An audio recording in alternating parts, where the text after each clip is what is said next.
Bonjour à tous, je vous ai concocté une nouvelle vidéo pour parler de la psychologie des profondeurs et des personnalités humaines. Bon visionnage.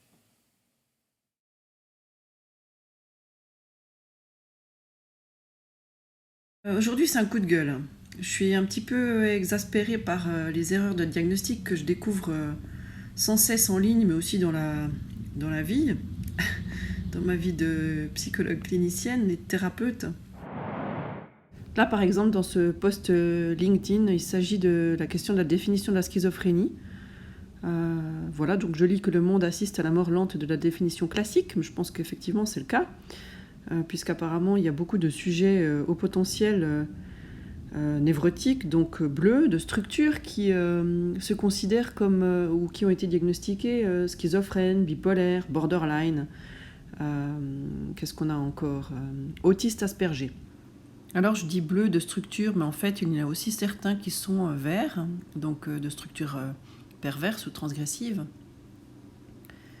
qui pensent en fait appartenir à ce diagnostic. Alors pour ceux-là, parfois la différenciation est quand même assez compliquée à faire au niveau symptomatique. Alors c'est sûr que si on se base que sur les symptômes, on peut bien sûr se tromper, puisque la structure psychique, c'est quelque chose qu'on doit évaluer, investiguer en profondeur. C'est-à-dire que la question, c'est de savoir qu'est-ce qui fonde la personne, sur quelle base et règles de vie en société elle s'appuie dans sa vie de tous les jours.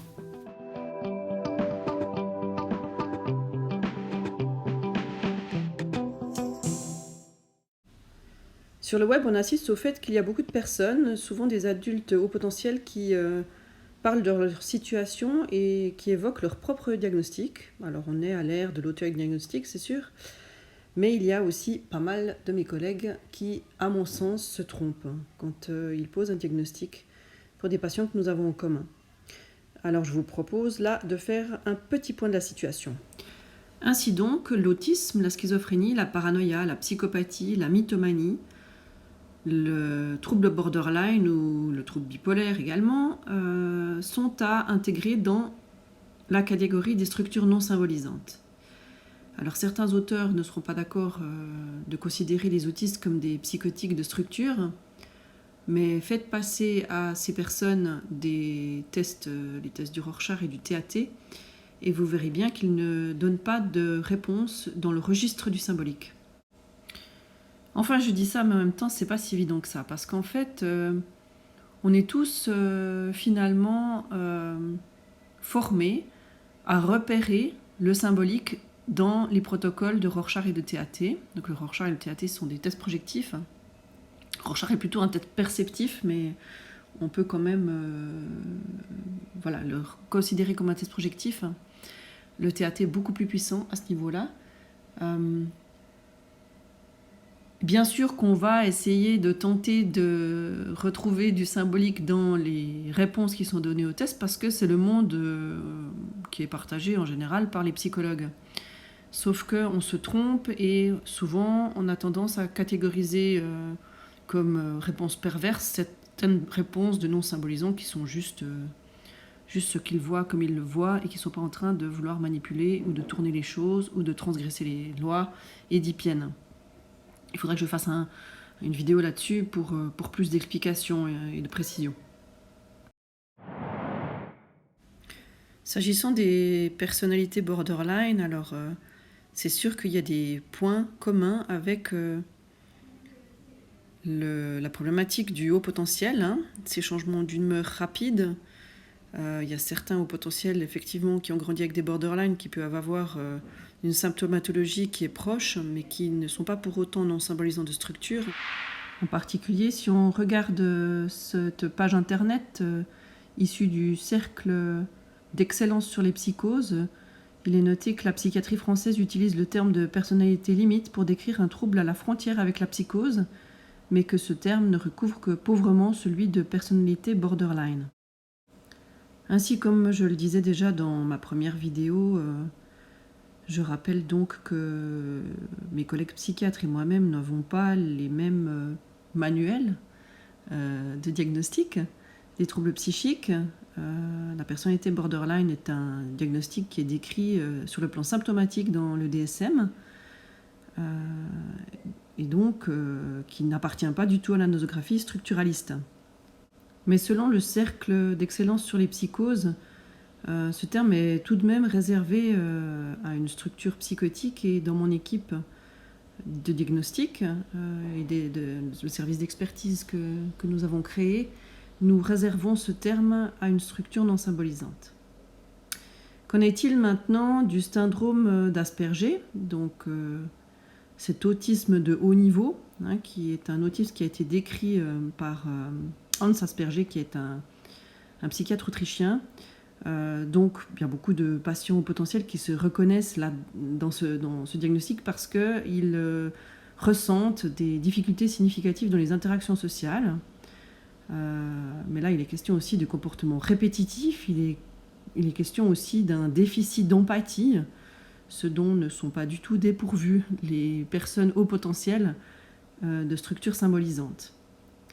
Donc ce que je vous propose, c'est que vous regardiez un petit peu les vidéos que je vais citer maintenant pour faire une différenciation entre une jeune femme qui pense être autiste Asperger et qui s'exprime sur ce qu'elle ressent et vit, et Hugo Orio qui est très clairement, lui, un autiste Asperger. On peut voir dans la vidéo qui est présente sur YouTube, quelle a été même son évolution depuis qu'il est enfant, adolescent. On voit qu'il y a eu une très très bonne évolution dans sa façon d'interagir, mais son discours reste toujours non symbolisant. Vous pouvez l'écouter dans l'émission qui est présentée par Laurent Ruquier. Quant à cette jeune femme, Julie Daché, je ne sais pas si je prononce juste son nom de famille, c'est une personne au potentiel de structure très probablement névrotique, donc bleue. Elle parle en fait du faux self qui est souvent érigé chez les hauts potentiels pour pouvoir s'adapter à la vie telle qu'elle est construite par les autres qui ne le sont pas. Mais ce qui est intéressant dans son discours, c'est qu'elle nous informe sur la façon dont une personnalité HP peut s'épanouir. C'est-à-dire en cherchant pas toujours à faire quelque chose qui ferait sens ou qui serait utile au reste du monde, mais quelque chose qui fait plaisir à soi. Bon, alors vous allez me demander maintenant, mais Virginie, est-ce que c'est si important de ne pas se tromper de diagnostic ? Eh bien oui, en fait, c'est fondamental. C'est-à-dire que si on se trompe de diagnostic, on se trompe de traitement. Et on identifie mal les individus et ce qu'ils provoquent. Je pense à tellement de situations. Il y a beaucoup de patients au potentiel qui se trouvent diagnostiqués bipolaires, borderline dans les hôpitaux psychiatriques, et à qui on veut donner des neuroleptiques quand c'est pas un diagnostic de schizophrénie qui tombe sur eux.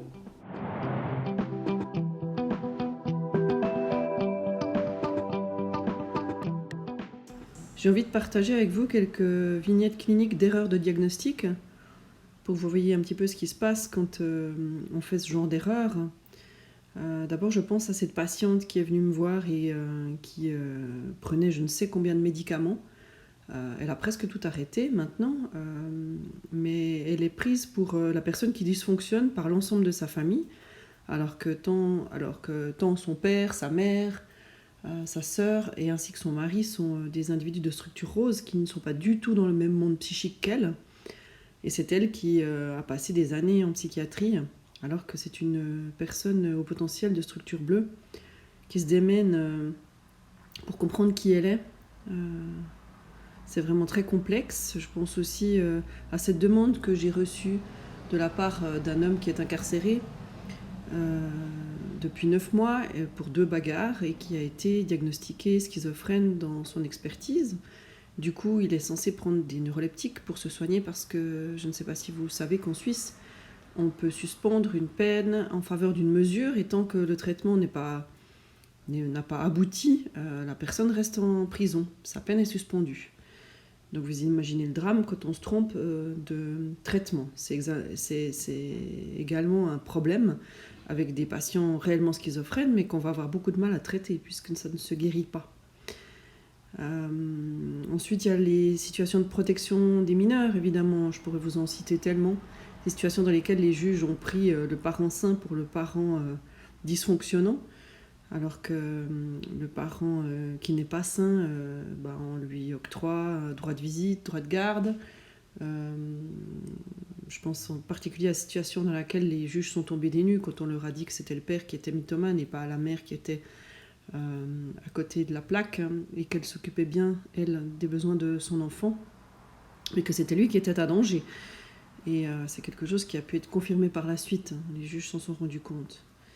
Et puis bon, je pense évidemment aussi à ces affaires du type réseau pédophile en Belgique, au cours desquelles les témoins qui étaient les enfants qui ont été abusés n'ont pas été reconnus dans leur dire, alors qu'en fait, s'ils avaient des troubles de mémoire ou des moments un petit peu particuliers dans leurs auditions, c'est bien parce qu'ils avaient été traumatisés puis que c'était la dissociation qui faisait son effet. Voilà, pour quelques exemples. Je suis ainsi plutôt intéressée à voir ce film documentaire qui a été réalisé par un Suisse qui pense être schizophrène, qui s'appelle Le Loup. Je ne l'ai pas vu, c'est une énigme encore, mais a priori, en fonction de la bande-annonce, je pense qu'il se trompe de diagnostic pour lui-même. Encore une énigme à percer. Voilà, je vous remercie de votre attention.